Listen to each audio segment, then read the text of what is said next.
India TV YouTube channel को subscribe करें और बेल आइकन दबाएं।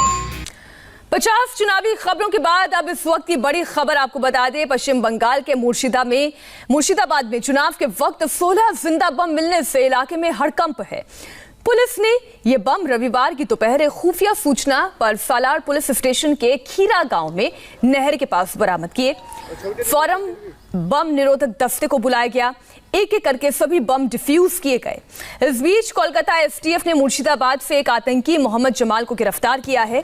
मोहम्मद जमाल पाकिस्तान के प्रतिबंधित अल बद्र आतंकवादी संगठन से जुड़ा हुआ था और मुर्शिदाबाद में जिले में रह रहा था। भारत के खिलाफ गतिविधियों में शामिल होने का शक इस पर है। जांच एजेंसियों को यह भी शक है कि आतंकी मोहम्मद जमाल के तार मुर्शिदाबाद में मिले 16 जिंदा बमों से हो सकते हैं।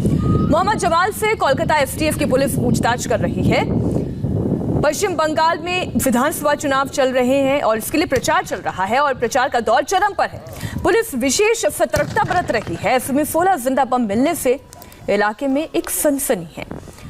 पुलिस अब ये जांच कर रही है कि बम किस मकसद से यहाँ लाए गए थे और इन्हें लाने वाला आखिर कौन था। मुर्शिदाबाद में इस 7वें चरण में मतदान होना है। उससे पहले इस तरह की खबर आना जाहिर है चिंताओं को बढ़ाता है। बंगाल में आज बड़ी हलचल है। चुनाव का ऐलान और उम्मीदवारों के नाम आने के बाद आज पहली बार योगी आदित्यनाथ बंगाल में हुंकार भरेंगे। मंच से चंडी पाठ करके खुद को सबसे बड़ा हिंदू साबित करने की ममता की मुहिम को आज योगी आदित्यनाथ टक्कर देंगे। 24 घंटे पहले ममता ने जिस पुरुलिया में रैली की, वहां योगी आदित्यनाथ चुनावी अटैक करने वाले हैं। योगी आदित्यनाथ की पहली रैली पुरुलिया में सुबह 11 बजे है और इसके बाद वो बांकुड़ा और मेदिनीपुर में भी रैली करने वाले हैं। इसके अलावा आज जेपी नड्डा रोड शो करके वोट की अपील करेंगे। एक और बीजेपी ताल ठोक रही है तो दूसरी ओर ममता बनर्जी भी आज 3 रैलियां करने वाली हैं। योगी आदित्यनाथ की बंगाल में 3 रैलियां हैं और पहली रैली सुबह 11 बजे होगी पुरुलिया में। दूसरी रैली की भी जानकारी देते हैं जो दोपहर 1 बजे होगी। दूसरी रैली दोपहर 1 बजे बांकुड़ा में होने वाली है और तीसरी रैली आज की तारीख की दोपहर 3 बजे मेदिनीपुर में होगी। कहा यह जा रहा है कि आज मंच से योगी आदित्यनाथ चंडी पाठ करने वाले हैं।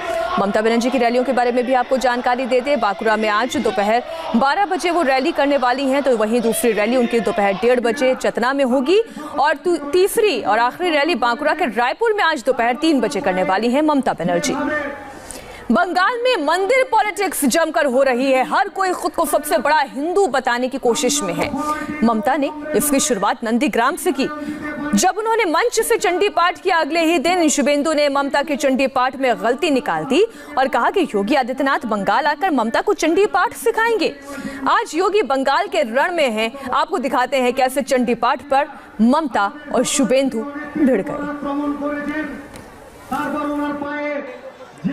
ओं जयंती मंगला काली भद्रकाली कपालिनी दुर्गा शिवा क्षमा धात्री साहा सदा नमस्तुते मधुकैटव विद्राभ्य विधात्री बड़दे नमो रूपं देहि जयं देहि जशो देहि दिशो जयी महिषासुर निर्नाश विधात्री बड़दे नमो रूपं देहि जयं देहि जशो देहि दिशो जयी या देवी सर्वभूतेषु मातृरूपेण संस्थिता नमस्तस्यै नमस्तस्यै नमस्तस्यै नमो नमो या देवी सर्वभूतेषु शान्तिरूपेण संस्थिता नमस्तस्यै नमस्तस्यै नमस्तस्यै नमो नमो या देवी सर्वभूतेषु शक्तिरूपेण संस्थिता नमस्तस्यै नमस्तस्यै नमस्तस्यै नमो नमो या देवी सर्वभूतेषु लज्जारूपेण संस्थिता नमस्तस्यै नमस्तस्यै नमस्तस्यै नमो नमो। ये चुनाव के दौरान उसका जो नौटंकीबाजी चल रहा है वो तुष्टीकरण के खिलाफ बंगाल की जो हजारों करोड़ जनता है, ये सब नौटंकीबाजी एक्सेप्ट नहीं करी। सरस्वती मंत्र बोला, ममता बनर्जी ने गलत चंडी पाठ किया। ममता बनर्जी राम शब्द सुनकर गुस्सा आता है, अब शब्द बोलता है, इसलिए जोगी जी पूजा पाठ करता है। असली मंत्र सुनने के लिए जोगी जी को एक बार लाना ही पड़ेगा। नहीं, ये मेरा मन का इच्छा। मैं ये हिंदू धर्म का इतना सत्यानाश कर रहा है।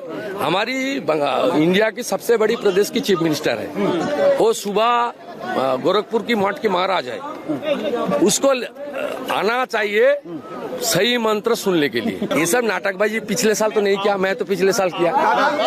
मैं तो धोती पहन के जल ढलता हूँ श्रेयापड़ा में, हर साल करता हूँ, 10 साल किया। पिछले साल जो नहीं किया, इस साल करने से उसका जो अपॉर्चुनिस्ट, उसका जो मकसद है चुनाव जीतने का, ये तो साजिश है। 2020 से उसकी शुरू करना चाहिए था। बड़ी हैरान करने वाली परिस्थिति है पश्चिम बंगाल में, जहां पर ममता बनर्जी मंदिर नहीं जाती थी तो भी शुभेंदु अधिकारी को परेशानी थी, और आज वो मंच पे चंडी पाठ कर रही हैं, भगवान का नाम ले रही हैं तो भी परेशानी है।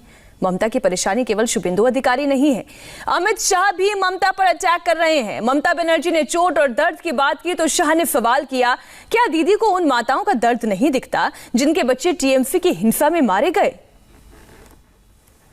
कारण 10 तारीखे একটি ঘটনায় আমার পায়ে চোট লাগার ফলে আমার সারা শরীরে চোট লাগে এবং হয়তো সৌভাগ্যবশত সেদিনকে বেঁচে গেছি কোনো রকমে, কিন্তু একটা তো পায়ে পুরো প্লাস্টার করা অবস্থা, আমি হাঁটাচলা করতে পারছি না। কিন্তু তা সত্ত্বেও ইলেকশন সামনে,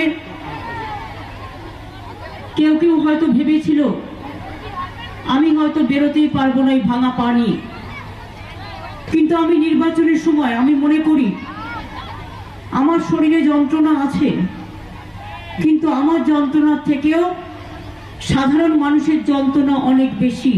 ममता जी के पैर में चोट आई, देखा है ना आपने, चोट आई है। अब ये तय नहीं हो रहा कि चोट कैसे आई, जांच चल रही है। तृणमूल और कांग्रेस वाले कहते हैं कि बड़ा षड्यंत्र हो गया और चोट करा दी। चुनाव आयोग कहता है हमला नहीं हुआ है, हादसा हुआ है। भगवान जाने सच कौन है।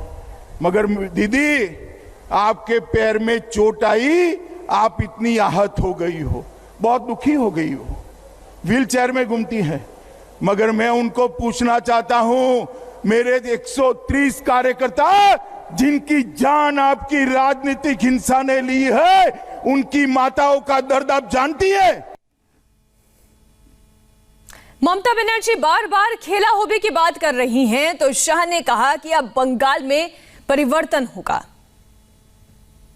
China China China China China China Congress के चाइना, सीपीएम के चाइना, बीजेपी के विदाई दाओ, बीजेपी के विदाई दाओ, बीजेपी के विदाई दाओ। खेला होबे, खेला होबे, खेला होबे, लड़ाई होबे, लड़ाई होबे। हम लड़ेंगे, करेंगे, जीतेंगे। खेला होबे, देखा होबे, जेता होबे। আর কয়েকটা দিন সবুর করুন না, আমার পা আর কদিন ভাঙে রেখে দেবেন আপনি, আমার দুটো পা ঠিকই থাকবে, কিন্তু আগামী দিন আমি দেখবো আপনাদের পাগুলো ঠিক মতো বাংলার মাটিতে চলছে কিনা, হাঁটা চলা করছে কিনা, হাঁটতে চলতে পারছে কিনা। ममता जी के शासन में दुर्गा पूजा करनी है, मूर्ति का विसर्जन करना है तो कोर्ट में जाना पड़ता है। माताओं बताओ ये ठीक है क्या? बहनें बताइए ठीक है क्या?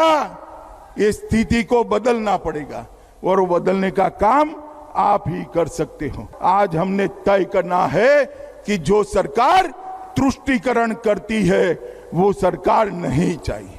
कि तृणमूल कांग्रेस की सरकार घुसपैठ रोक पाएगी? मानते हैं क्या? जोर से बोले, मानते हैं क्या? तो मित्रों, जो सरकार घुसपैठ न रोक पाए वो सरकार का कोई काम नहीं है। नमस्ते, मैं हूं मीनाक्षी जोशी। वीडियो और खबरों से अपडेट रहने के लिए India TV YouTube channel subscribe करें, बेल आइकन दबाना ना भूलें। जुड़े रहें इंडिया टीवी के साथ।